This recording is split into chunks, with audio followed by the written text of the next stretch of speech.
আসসালামু আলাইকুম। আশা করি সবাই ভালো আছেন। আবারও চলে আসলাম একটা গরুর ভিডিও নিয়ে। যদি ভালো লাগে লাইক, শেয়ার, কমেন্ট করবেন। আর যদি ভালো না লাগে দেখতে থাকেন, ইনশাআল্লাহ ভালো লাগবে। আসলে যারা আমরা গরু পালি এলাকায়, তারা শুধু আমরা গরুকে একদম প্রাকৃতিকভাবে সবুজ ঘাস খাওয়ানো হয়। এর জন্য তাদের গরুর রোগ জীবাণু একদম কম হয়।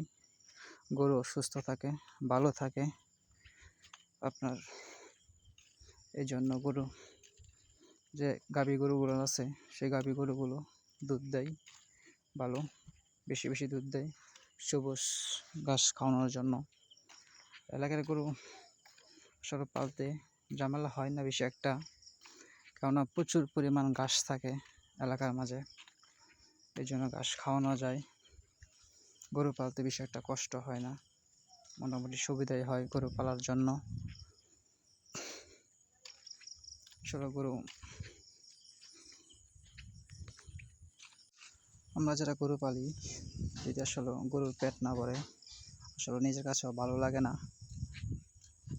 এই জন্য গরুকেও পেট ভরাতে হয়, গরুর প্রতি খেয়াল রাখতে হয়, সময় মতো পানি খাওয়াতে হয়, সব কিছু করতে হয়, টোটাল খোঁজখবর নিতে হয়। ইনশাআল্লাহ সবাই ভালো থাকবেন, দোয়া করি, আর আমাদের জন্য দোয়া করবেন।